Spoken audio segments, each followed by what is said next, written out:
Welcome to the Thrive From Within podcast, where personal transformation meets functional nutrition, mindfulness, and purposeful action.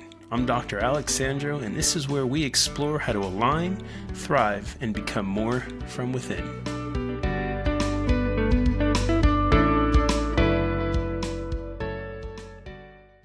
Welcome back to the show, and I hope that this finds you having a great week so far. I literally just got back in from a gravel ride trying to get some sweat out there.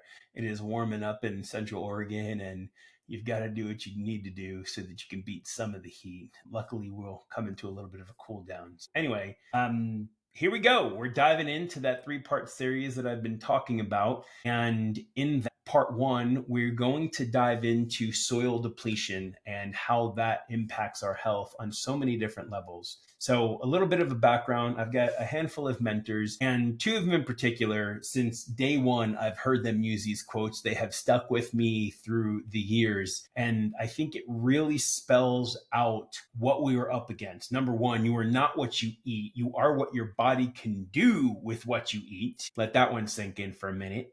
And the other one is, you're not what you eat, you're whatever it ate. Okay, so keep those things in mind. I just actually gave a presentation local here last night and was talking about that second one particularly, and the fact that most of us think that, we are what we eat. And the reality is that no, it's not true. You are whatever you just ate. So all that, here's the kicker. Even if you're eating clean, you're probably still missing key nutrients. Our soils are massively depleted. Our food is totally hollowed out. And that means that most of us need a real life strategy to fill in some of these gaps. Okay, so what are we dealing with here? That's the big question. I'll give you just some high level kind of background stats on this. I will just give you right up front, the US and the UK are almost identical when you start to look into some of these numbers, but essentially it looks like this. Our sodium content in our food supply is down 52%, our iron is down 50%, copper is down 49%, magnesium is down 10%. So they're very similar when you go from continent to continent, and you go, well, how could that possibly be an issue? It doesn't make total sense. So we truly are watching these nutrients and these minerals get depleted out of our soils very quickly. And again, going back to the idea of you are what you ate, then you have to go, okay, well, if the things that we're eating aren't actually able to pull nutrients out, what makes you think we're going to pull nutrients out of the things that we ate? So food for thought, no pun intended. We're going to talk about essentially 5 drivers, and there's many more, but these are just the 5 that I feel really represent the current state of affairs in a meaningful way to most of us. These are key reasons our food has lost its nutrient edge. So 1, dead soil. What do I mean by that? Well, we don't have microbes left in our soil, or at least a healthy supply. And when you don't have solid microbes, then you end up with no mineral cycling. And that is a huge issue. Soil has to be alive in order to feed plants. That is a absolute given. Like, you have to have these microbes in place in order for this ecosystem to actually work properly. And a lot of our modern farming practices, they actually leach microbes and they end up killing these microbes that are in our soils. So that is a big piece. Another one, it's kind of funny. It takes me back to the childhood days when me and the neighborhood friends, we would always go and we'd get fruit, and you'd get these strawberries. They were the size of an apple. And back then we had termed them fruitabolic, not knowing how true that was going to be as my life went on, and 30, 40 years later, what that actually means to me. So I'm going to throw this out as a little bit of a tip the hat to the childhood friends, that we're dealing with what I'm going to call fruitabolic farming, where crops are literally bred to grow fast and look good, which means that they have more water, they have higher levels of starch, but they have fewer minerals. And the one that comes up for me all the time when I think about this were the strawberries. So if you were wondering what the heck are you talking about, that's what I'm talking about. Okay, use that as the example. Another piece of the 5 is chemical inputs. And I think that this one has a drastic change on multiple levels that I'm not going to go too deep into on this episode because I really want to keep it about the soil depletion and the problems. But just know, if you've not heard me and if you have followed my work or if you've heard me speak live, you will know I talk about glyphosate an awful lot. I do believe that glyphosate is going to be the next big thing that we all finally start to recognize is creating all sorts of chronic disease and mishap in our health journeys. But the two chemicals that I want to talk about and bring it back down to the soil depletion piece is one, in a class of fertilizers known as NPK, nitrogen, phosphorus, potassium, which all things that potentially are needed. The problem is that we're using that, but we're forgetting all the other minerals that go along with that. And that 3-pack, we'll call it, of fertilizers, what it does is it basically really promotes rapid growth of the plants themselves. And it's not bringing in or allowing for the healthy supply of minerals and nutrients. So you end up with these massive plants that don't have any real nutrition behind them.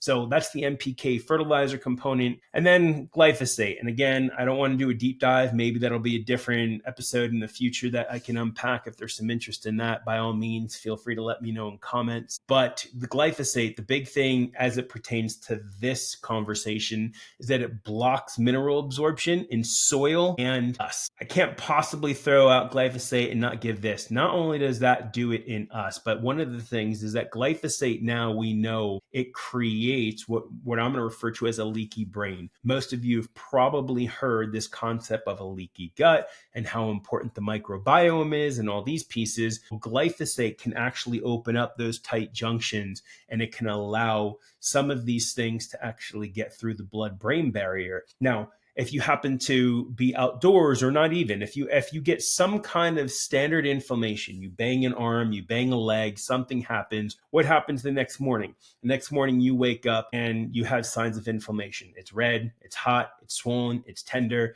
and it's very easy to identify and go, wow, look at my elbow, look at my knee, look at my ankle. But what does inflammation look like in the brain? That's an interesting question. And here's what it looks like. It looks like anxiety. It looks like ADD. It looks like depression. It looks like brain fog.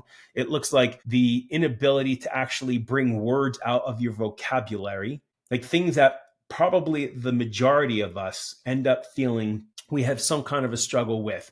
Glyphosate is a huge component of actually making those things manifest into our symptoms that, unfortunately, we just call that normal these days, having no idea how not normal that actually is. So that's my piece on glyphosate. The other one on the list, two more. One of them is this kind of, we'll call it a monoculture farming practice, which essentially means this. You're putting the same crop in the same land, the same minerals are stripped year after year after year. Now catch this. The problem isn't necessarily that you need to rotate the big trees and the big plants. It is when you have sterilized the land. But if you shift into a regenerative farming practice, number one, those cover crops are always changing. Number two, you have natural animals that are constantly grazing. And when you have those two that you add into this plot of farm, then there's always this magical turnover that takes place.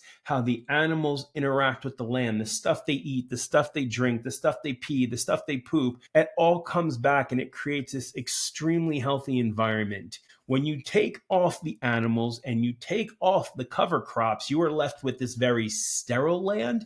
And that's where the monoculture cropping or farming practices really become problematic. And then the last one on the list is elevated carbon dioxide. Most of us have heard about this idea of carbon dioxide levels going up and the greenhouse gases and the greenhouse effect and all the things that make the difference on here. And I'm not telling you that that stuff is not true. I'm just going to give you a slightly different perspective to think about and say that when we have those elevated levels of carbon dioxide, what it does to the plants we're consuming is it actually forces them to grow faster.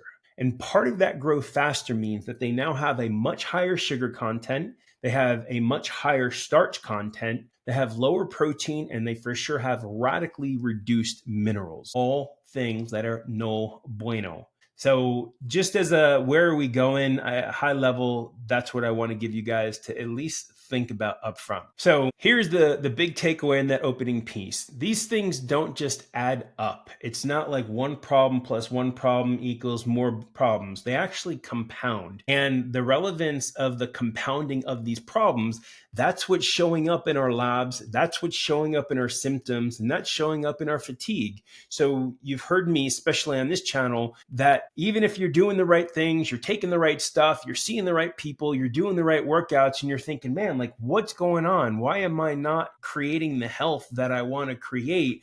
This is one of those you have to know. This idea of like you have to test. You can't guess, and we have to educate ourselves to know who we are. It's the ethos of everything that I do these days is know your hardware.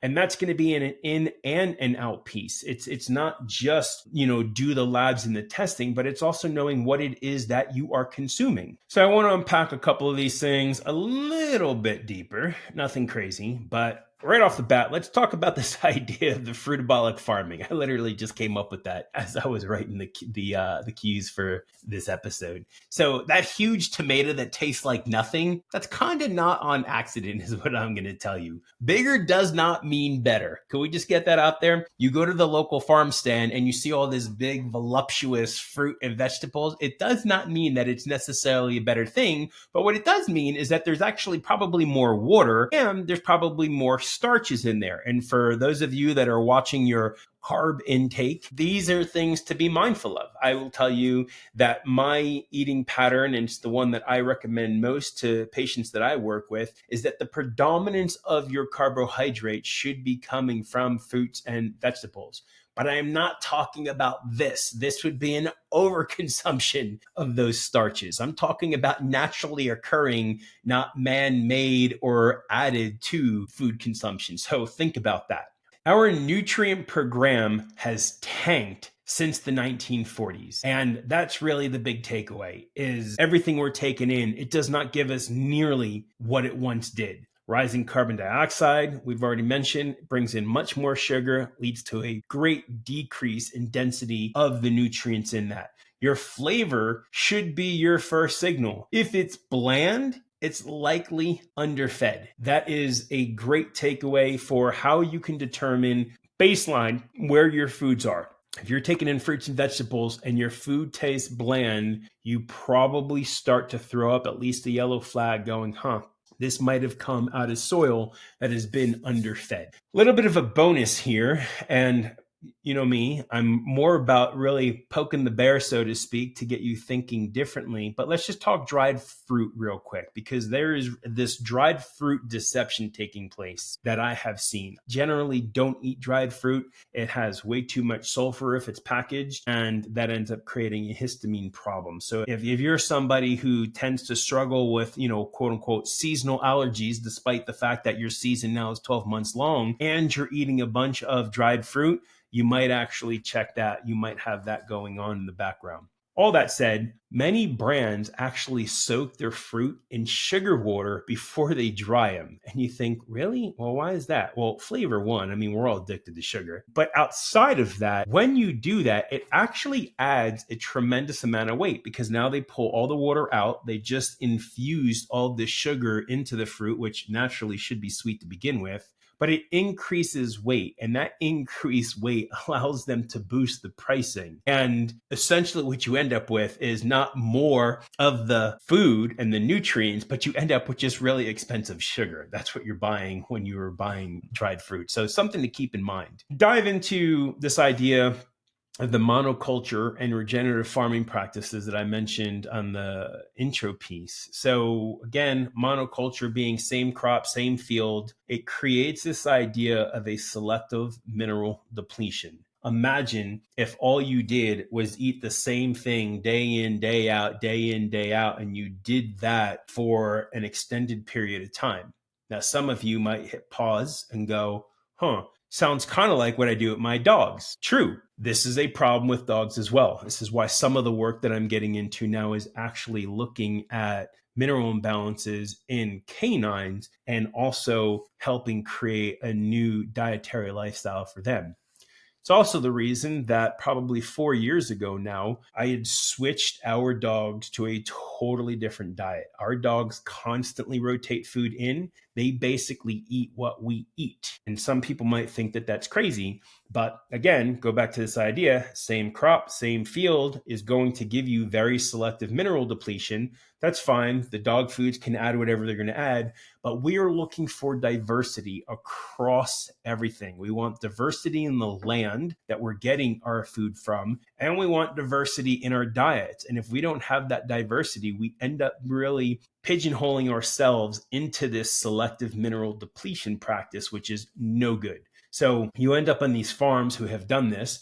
There's no fungi around, there's no microbes around, and those two things in combination essentially equate to a root system that cannot access deeper nutrients. There's no way for the roots to get down deeper. The topsoil is shot. I've already mentioned that. So they have to go deeper. But when you don't have these two components in your soils, the roots have no ability to actually get deeper into the soil so that they pull out some of these better nutrients. And that's really where I think regenerative farming comes in and how it's radically changing everything. And the big thing that it's starting with is it is creating this extremely healthy topsoil. If you want a real life example that you can see what I'm talking about here in practice, there is a phenomenal documentary called The Biggest Little Farm. I'm pretty sure you can get that on Netflix. It might be in other places as well,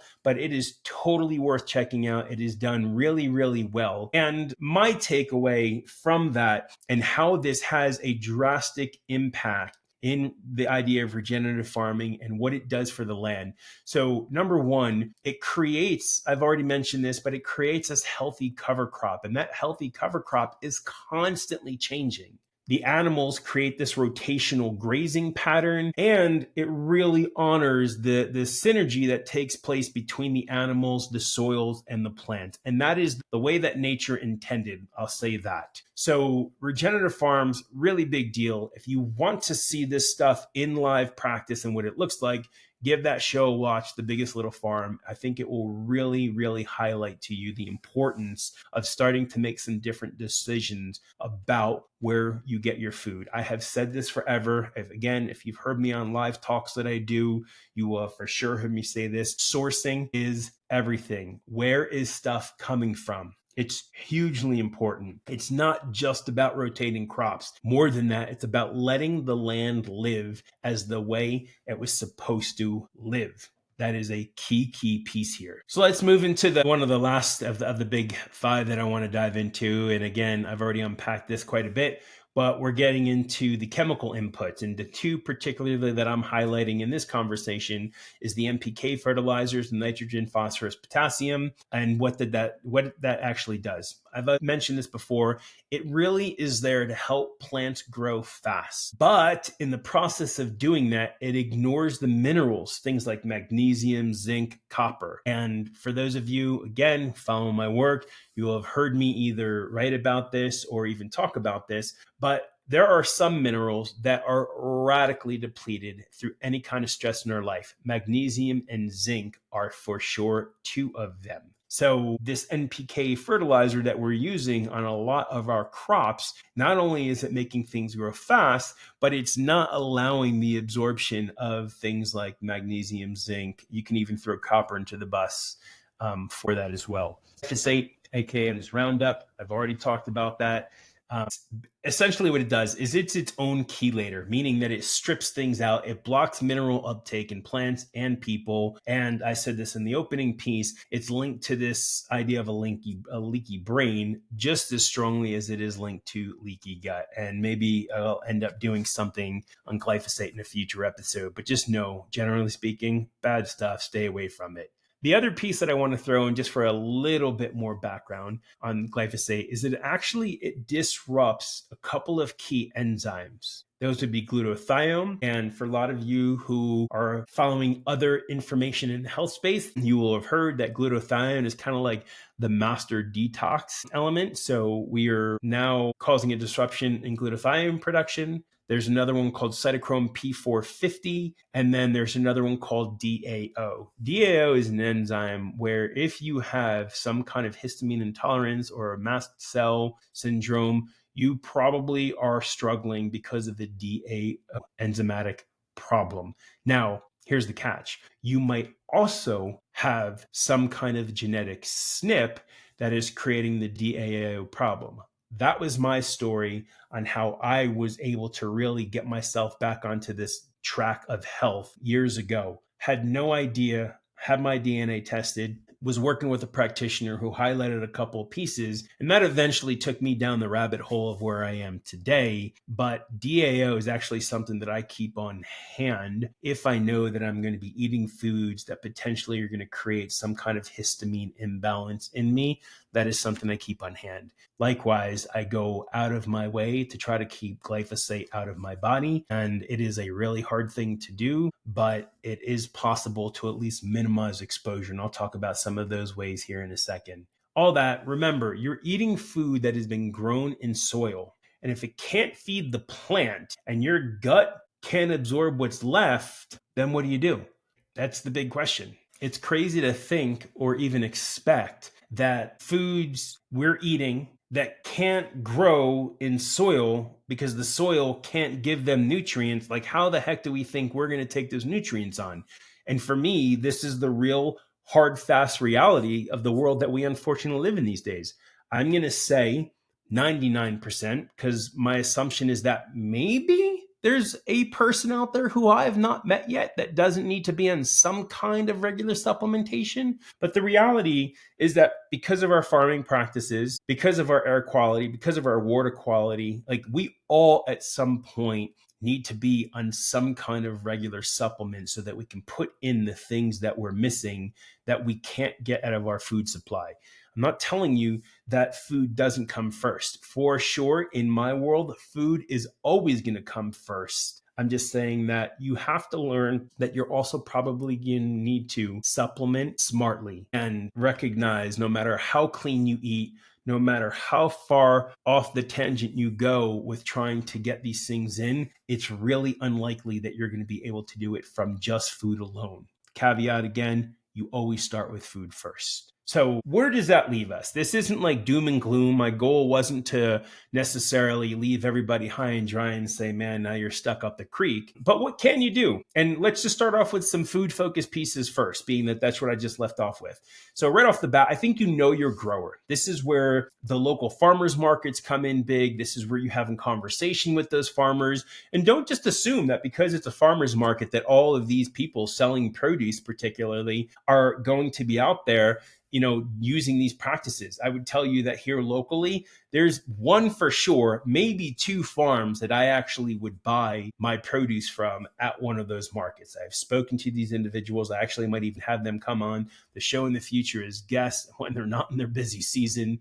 But know your grower, right? Ask about chemicals, ask about compost, ask about rotation. That's huge. Second to that, I think, is you buy local. And if you can find it local and regenerative, even better, because now you know that the foods that you're taking in, they are exposed to the proper things that are helping create this healthy soil and this healthy environment for the fruits to grow in. Whether that's animal-based, whether that's plant-based, does not matter. You want to find local, regenerative for sure if you can. Another piece of what do you do? It's going to sound crazy, but you kind of strategize in a way that you're eating lower on what I'm going to refer to as the glyphosate chain. What does that mean? That means you're going to cut out things like wheat, oats, lentils, especially if they're not organic. This is not you should sterilize your diet. I never come from that place unless we know for sure that you have a sensitivity that you can't do things. Side note, I think that the large majority of people, they actually don't have the quote unquote gluten intolerance they think they have. I think really what they have is a glyphosate problem. So cutting these things out is huge. And to the best of your ability, if you can buy things that are, a gluten-free or an organic, then you do that. I generally try not to eat a bunch of that stuff to begin with. But if I am, and I'm making, bread for Friday night, for example, I am always going to use organic because at least there's a chance that I'm cutting down the glyphosate load. Another thing to put into your repertoire is really diversifying your diet. Stop eating the same 6 foods every day. Yes, you can have your staples, but learn how to cook with those staples in different ways. Bring in other foods that have different nutrients. You want to think of this as an opportunity to feed your gut the same way we're talking about like you should be feeding the soil. This is your opportunity to do that. So fine that you're going to use regeneratively farmed beef, but how many different ways can you cook that? How many different vegetables can you bring into the dishes that you're cooking? That's a big one. I mentioned this before. It's worth mentioning again. In terms of your pets, my dogs eat what I eat. If I eat salmon, they eat salmon. If I eat grass-fed beef, they eat grass-fed beef. If I'm eating cabbage, carrots, cauliflower, this is what the dogs eat. It's totally what they eat. Why? Because variety feeds the microbiome. And we know now more than ever the connections to your health and your mental health as well that the microbiome has. Side note, very brief, your microbiome and your oral microbiome are totally connected. So if you are somebody that's struggling with dental procedures and the like, don't be surprised if it's showing up also with a microbiome problem. And it could go either way. If you know you have a microbiome problem, it's probably starting in your oral cavity that you might seriously take a good look at. So moving into the great, what do you do about this that's not necessarily food related? Well, this should come as no surprise. I think you test, you stop guessing. That is where HTMA, hair tissue mineral analysis, it will show us things that are being blocked from these chemicals like a glyphosate. It's going to show where you're depleted in some of the minerals that we need to actually open up so that your cells can be doing what they need. Remember, every enzymatic reaction in the body requires minerals to be present in order for them to work properly. So for me, DNA is the most foundational. Second to that is minerals. Everything else is downstream. So whatever we're looking at symptomatology wise, I always want to go as far upstream as I can to catch the problem as far up the food chain, no pun intended, that I can catch it. And that's where really having this testing is going to help us understand a bunch. It will show us where you're at with minerals,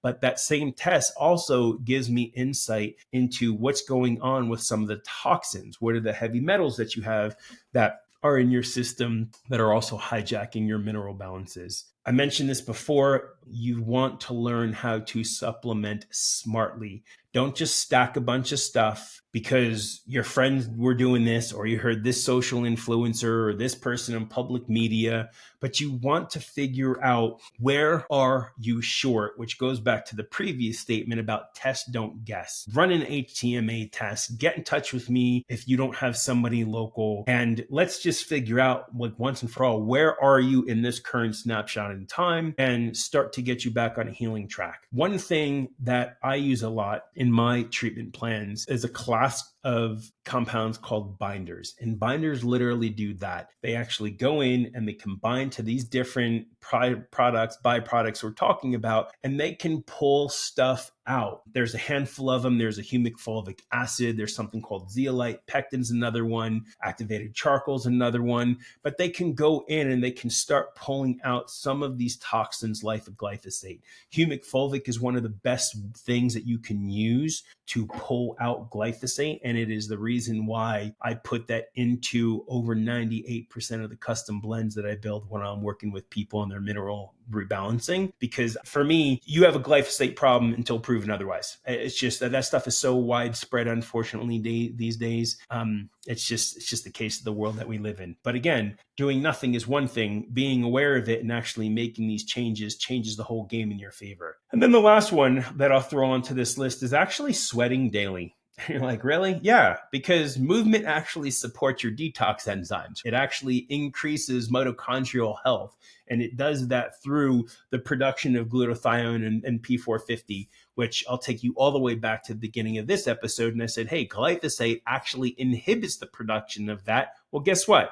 You moving, actually sweating, actually promotes the production of that. So give yourself the step ahead and the fighting chance to actually offset some of that. So if you can take out the things, we can make switching to things like organic as much as possible. You're using something like a bonder. You are supplementing smartly and putting in the things that you're missing and not bringing in stuff that you don't need. And you've got some movement and sweat going on daily. You are in a very good track to start to get yourself back into the game where you start feeling healthy again.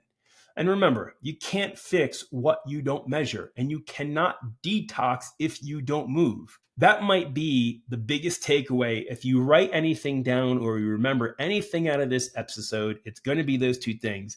You cannot fix what you don't measure, which for me is number one doctrine in life. We don't know what we don't know.